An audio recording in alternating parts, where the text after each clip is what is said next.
बिस्मिल्लाहिर्रहमानिर्रहीम dear students, अभी आज हम जो टॉपिक पढ़ रहे हैं रियो स्मिथ 1992, इसको अर्थ स्मिथ भी कहा जाता है। तो इसके हवाले से हम बात करेंगे। ये इम्पोर्टेंट टॉपिक है इन्वायरमेंटल हिस्ट्री के हवाले से। सो जो United nation conference on environment and development हुई थी, इसको रियो स्मिथ भी कहा जाता है, रियो कॉन्फ्रेंस भी कहा जाता है और अर्थ स्मिथ भी कहा जाता है। ये एक बड़ी इम्पोर्टेंट मेजर यूनाइटेड नेशन की कॉन्फ्रेंस थी, जो कि ब्राज़ील में रियो डी जनेरियो में 3 से 14 जून 1992 के दरमियान हेल्ड हुई थी। अच्छा, इस कॉन्फ्रेंस में, इस समिट में तकरीबन 172 गवर्नमेंट्स जो हैं उन्होंने पार्टिसिपेट किया था। तकरीबन 116 गवर्नमेंट्स ने अपने हेड्स को, हेड ऑफ स्टेट्स जो हैं उनको भेजा था पार्टिसिपेशन के लिए। इसके अलावा तकरीबन 2400 रिप्रेजेंटेटिव्स थे नॉन गवर्नमेंट ऑर्गेनाइजेशंस यानी एनजीओज के, और ऑलमोस्ट 17,000 लोगों ने जो है ना जो है उसको अटेंड किया था, ठीक है ना, जिनकी स्टेटस जो थी वो कंसल्टेशन या कंसल्टेटिव स्टेटस थी।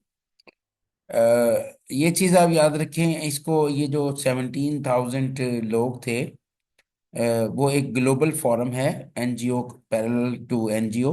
वहाँ से वो रेलिवेंट लोग थे जो कि कंसल्टेंट थे विद रिस्पेक्ट टू इन्वायरमेंट।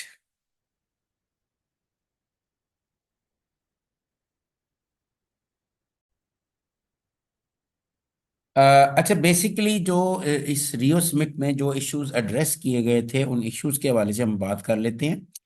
एक तो जो पहला इशू जिस पे डिस्कशन हुई थी वो ये थी कि जो प्रोडक्शन के हमारे पैटर्न्स हैं उनकी एक सिस्टमैटिक स्क्रूटनी जो है वो रिक्वायर्ड है।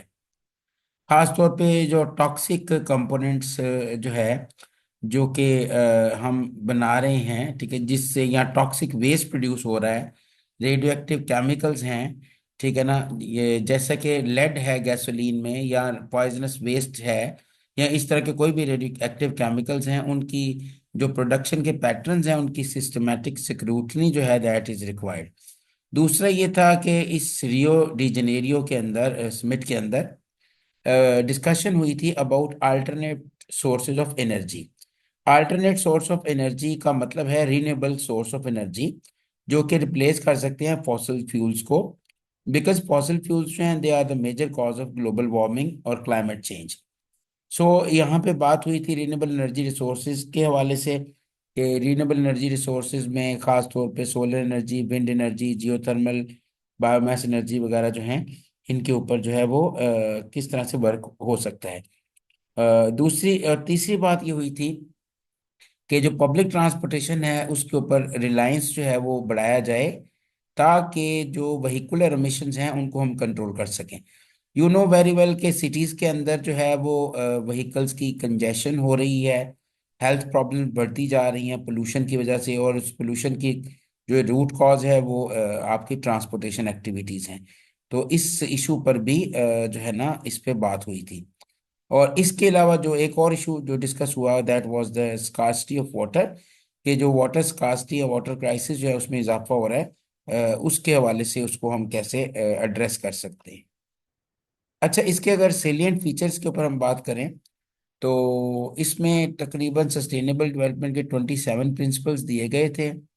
इसके अलावा जो बायोडाइवर्सिटी की कंजर्वेशन थी उसको रिकग्नाइज किया गया था as a common goal to mankind, because biodiversity जो है वो तमाम ह्यूमैनिटी का एक सोर्स है, और इसकी जो कंजर्वेशन है वो तमाम ह्यूमैनिटी का इशू है। That's not an issue of a state और अ नेशन।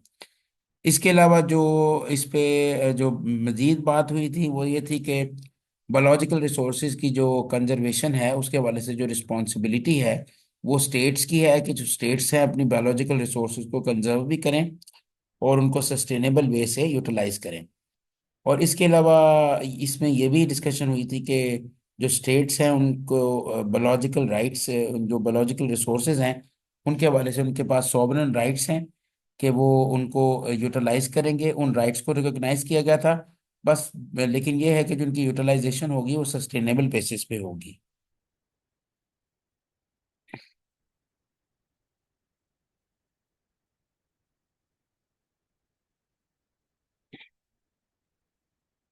अच्छा, इसके अलावा ये भी डिसाइड किया गया था कि जो टेक्निकल ट्रांसफर होगी, जो साइंटिफिक इंफॉर्मेशन की ट्रांसफर होगी, उसको इंश्योर किया जाएगा। डेवलप्ड कंट्रीज से डेवलपिंग कंट्रीज तक जो साइंटिफिक इंफॉर्मेशन है उसको true right and spirit transfer भी किया जाएगा। और स्टेट्स को भी ये कहा गया था कि कंजर्वेशन और सस्टेनेबल जो यूज़ है उनको बेसिकली इंटीग्रेट करें और नेशनल पॉलिसीज बनाएं, ताकि रिसोर्सेज को कंजर्व किया जा सके और सस्टेनेबल वे से उनको यूटिलाइज किया जा सके। और इसके अलावा स्टेट्स जो हैं उनको उनकी ये जिम्मेदारी है कि वो अपने बायोलॉजिकल रिसोर्सेज को प्रोटेक्ट करें और सस्टेनेबली यूज़ करें।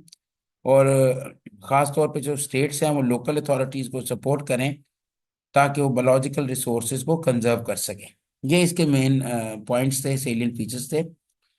अच्छा, बेसिकली अगर हम देखें कि सिग्निफिकेंस और रिजल्टिंग डॉक्यूमेंट्स की तरफ जाएं, तो ये जो हमारी रियो समिट है, ये अगर हम कहें कि ये सबसे बड़ी कॉन्फ्रेंस थी इन्वायरमेंट के हवाले से, तो दैट्स अ राइट थिंग कि it was the biggest environmental conference.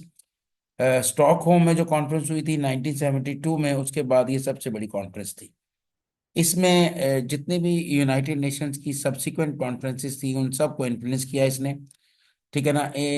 इसमें human rights, population, social development, women welfare, human settlements, इन तमाम चीज़ों को, इन तमाम इश्यूज को एड्रेस किया गया और इसको इन्फ्लुएंस किया गया।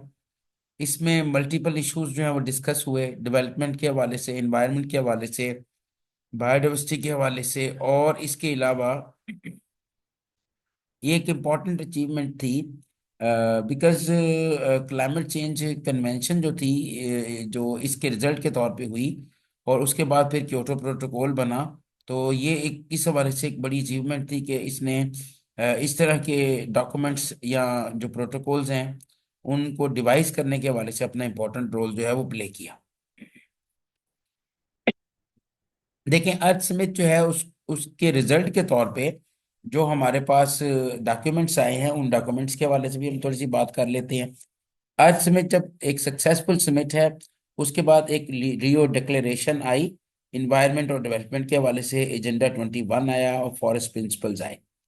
इसके अलावा बहुत सारे लीगली बाइंडिंग एग्रीमेंट्स जो हैं वो भी इस समिट के रिजल्ट के तौर पे आए, जिसमें सीबीडी यानी कन्वेंशन ऑन बायोलॉजिकल डाइवर्सिटी शामिल है, framework convention on climate change शामिल है, और United Nation convention to combat desertification शामिल है। तो ये वो डॉक्यूमेंट्स थे, जो एग्रीमेंट्स थे, बाइंडिंग एग्रीमेंट्स, जो रियो समिट के रिजल्ट के तौर पे आए। अच्छा, रियो समिट जो 1992 में हुआ, उसके बाद 10 ईयर्स के बाद ये दोबारा हुआ 2002 में। रियो 2 कहते हैं, रियो+2।